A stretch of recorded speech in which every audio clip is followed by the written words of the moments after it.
इद्दत में निकाह के केस में बानी पीटीआई और उनकी बीवी बुशा बीबी बरी। केस में सजा के खिलाफ अपीलें मंजूर, सजा का फैसला कलअदम करार। सेशन कोर्ट में बुशा बीबी के साबिक शौहर खावर मानिका के वकील की मेडिकल बोर्ड और उलमा की राय से मुतालिक दरख्वास्तें मुस्तरद। सेशन जज अफजल मजोका ने कहा कि बानी पीटीआई और बुशा बीबी किसी दूसरे मुकदमे में मतलूब नहीं तो रिहा कर दिया जाए। इमरान खान और बुशा बीबी की रिहाई की रोबकार जारी कर रहे हैं। सिविल जज ने इद्दत में निकाह के केस में 3 फरवरी को बानी पीटीआई और बुशा बीबी को 7-7 साल कैद की सज़ा सुनाई थी। 13 जून को इस्लामाबाद हाई कोर्ट ने दौरान इद्दत निकाह केस में सज़ा मुअत्तली की दरख्वास्तों पर 1 माह में फैसले का हुक्म दिया था।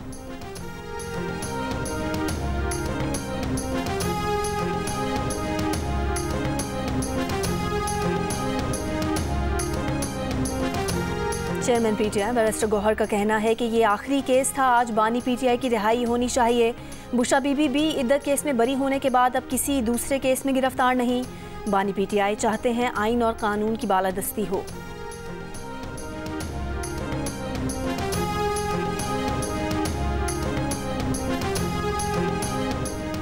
सेनेटर फैसल वावडा का कहना है कि इद्दत केस में बानी पीटीआई की बरियत के बावजूद उनकी रिहाई मुमकिन नहीं होगी, चाहे कोई कितना ही आइन और कानून से बाहर जाकर रियायत दे दे।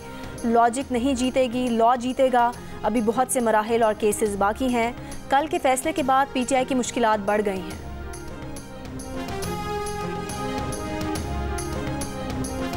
सिफारिश सवाल पैदा नहीं होता, out of question. I will quit but I will not come under any pressure. Just you must know loud and clear। परसों एक और नया एक सरप्राइज दिया चेयरमैन एफबीआर ने। चले अगर बात थी तो मुझे 3 महीने पहले बता देते। हम मैकेंजी को लाने के लिए पर हम तो सोचते कि लाना कि नहीं लाना। परसों मैंने चेयरमैन एफबीआर को गुजारिश की है कि अभी भी कोई चीज़ें हैं आपने मख्फी रखी हुई हैं, never mind, I will not take any preventive action, put them on the table. लेकिन अगर आपने अभी भी छुपन छुपा किया, चीज़ों को आपने छुपाया, I will not tolerate that. इस्तीफ़ा दे दूंगा मगर दबाव में नहीं आऊँगा। एफबीआर में इस्लाहात का अमल जारी रहेगा। वज़ीर आज़म शहबाज शरीफ ने एफबीआर अफसरान को 2 टोक बता दिया। कहा कोई सिफारिश कबूल नहीं, कोई ज़ाती पसंद नापसंद भी नहीं, कौमी मुफाद सबसे ऊपर है। कोई गलती है तो दुरुस्त करेंगे। चेयरमैन एफबीआर ने डिजिटलाइजेशन पर चंद दिन पहले सरप्राइज़ दिया। 3 माह पहले बता देते तो सोचते कि गैर मुल्की फर्म मैकेंजी को लाना है या नहीं। चेयरमैन एफबीआर को फिर कहता हूँ, अब भी कोई सरप्राइज़ है तो दे दें, कोई एक्शन नहीं लूँगा, लेकिन उसके बाद छुपन छुपाई की तो बर्दाश्त नहीं करूँगा। वज़ीर आज़म ने IMF मुआहदे को नई जिम्मेदारियों का आगाज़ करार देते हुए कहा कि अब टैक्स का नफाज उन अफराद पर करें जो एक ढेले का टैक्स नहीं देते। टैक्स लेने के नाम पर ताजिरों और सनतकारों को तंग करने की भी इजाज़त नहीं दूँगा। नहीं चाहता कि आप मेरी बदनामी करें।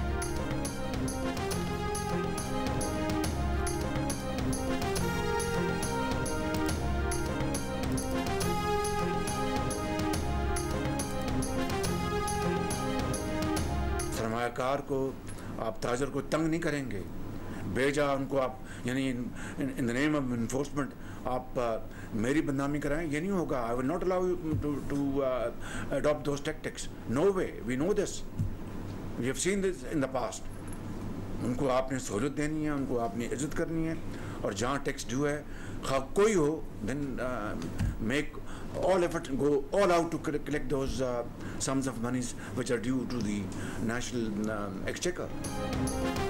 IMF से $7 अरब कर्ज प्रोग्राम का स्टाफ लेवल मुआहदा। पाकिस्तान को ये कर्ज तकरीबन 3 साल में मिलेगा। मुआहदे की IMF एग्जीक्यूटिव बोर्ड से मंजूरी ली जाएगी।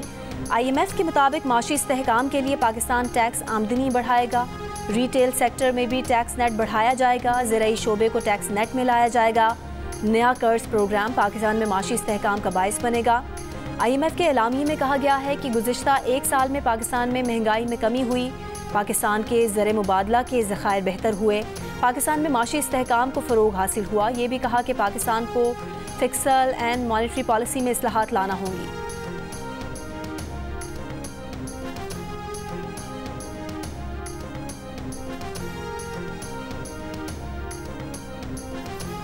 £190 मिलियन रेफरेंस में साबिक प्रिंसिपल सेक्रेटरी आज़म खान और साबिक वफाकी वज़ीर ज़ुबैदा जलाल ने बयान रिकॉर्ड करा दिया। अडयाला जेल में एहतसाब अदालत में अपने बयान में जुबैदा जलाल ने कहा कि 2019 में काबीना मीटिंग के दौरान शहजाद अकबर ने बंद लिफाफा काबीना में इजाफी एजेंडे के तौर पर पेश किया। बताया कि 190 मिलियन पाउंड का मामला है जो काबीना के सामने रखना है। ये रकम गैर कानूनी तौर पर बरतानिया मुंतकिल की गई थी। मई 2023 में 190 मिलियन पाउंड रेफरेंस के नैब तफ्तीशी ऑफिसर के सामने पेश हो चुकी हैं। आजम खान ने कहा कि शहजाद अकबर एक दस्तखतशुदा नोट लेकर आए जिस पर काबीना से मंजूरी लेने का लिखा था। शहजाद अकबर ने बताया कि इस कॉन्फिडेंशियल डीड को काबीना में मंजूरी के लिए पेश करने की वज़ीर आज़म ने हिदायत की है। उन्होंने कैबिनेट मीटिंग में इन कैमरा इजलास होने की वजह से शिरकत नहीं की। अदालत में 20 जुलाई को परवेज़ खटक, जुबैदा जलाल और आजम खान जिरा के लिए तलब।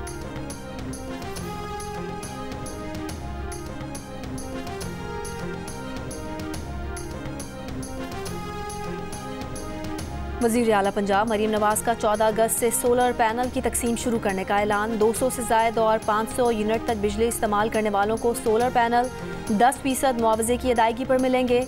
बकाया कीमत बिला सूद किस्तों में 5 साल में अदा करना होगी। वज़ीर आला पंजाब मरीम नवाज का कहना है कि सोलर पैनल की फराहमी बैंकों के जरिए होगी। सोलर पैनल की फराहमी से बिजली के बिल में 40% कमी होगी। मरीम नवाज ने कहा, अवाम को रिलीफ देना ही उनका मिशन है। मुश्किल हालात हैं लेकिन अवाम के साथ हैं और रहेंगी।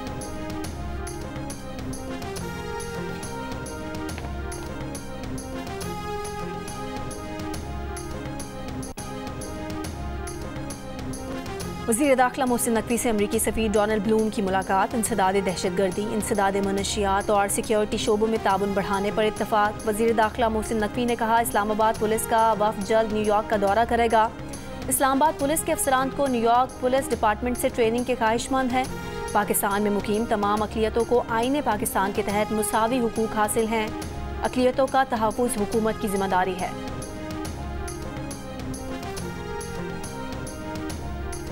असम्बलियों में मौजूद अरकान सुन्नी इत्तेहाद काउंसिल से वाबस्तगी का बयान हल्फी दे चुके हैं। ये अमल रिवर्स नहीं हो सकता। वज़ीर दिफा ख्वाजा आसिफ ने कहा कि अगर एक ही रुकन ने एक मामले पर 2 बयान हल्फी देगा तो ये 2 नंबरी होगी।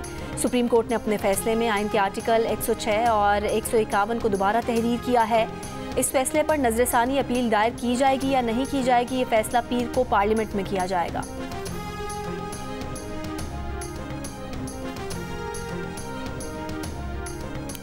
पंजाब असम्बली के बाहर अपोजिशन अरकान का इजलास। अपोजिशन रुकन मियाँ एजाज शफी की ज़ेर सदारत होने वाले इजलास में फॉर्म 45 के मुताबिक PTI के जीतने वाले 25 अरकान से हलफ लिया गया। इजलास में महंगाई, बिजली के बिलों में इजाफे और बानी PTI की रिहाई के लिए करारदाद भी मंजूर की गई।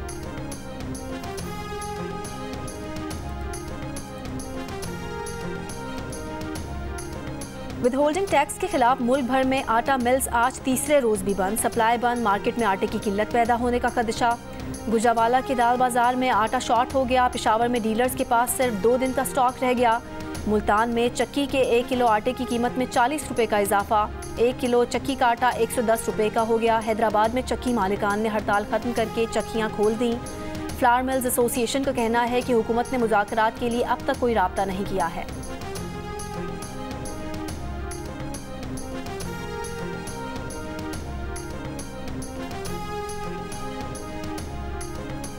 गुजरात के अजीज भट्टी शहीद अस्पताल से 3 रोज़ कबल नौमौलूद बच्ची को अगवा करने वाली खातून गुजरावाला से गिरफ्तार। पुलिस के मुताबिक मुलजिमा ने पहले बच्ची को कत्ल और बाद में तबीयत खराबी के बायस इंतकाल के बाद दफन करने का बयान दिया। पोस्टमार्टम के बाद मौत की वजूहात सामने आ सकेंगी।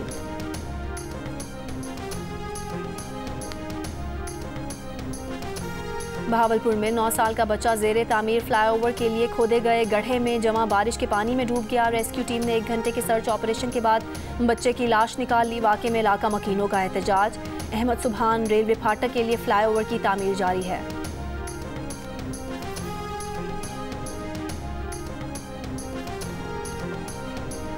और चैंपियनशिप ऑफ लेजेंड्स के फाइनल में आज पाकिस्तान और भारत मद्दे मुकाबिल होंगे। सेमीफाइनल में पाकिस्तान ने वेस्ट इंडीज़ को और भारत ने ऑस्ट्रेलिया को शिकस्त दी थी। इवेंट के मैचेस जियो सुपर बराह रास्त नशर कर रहा है।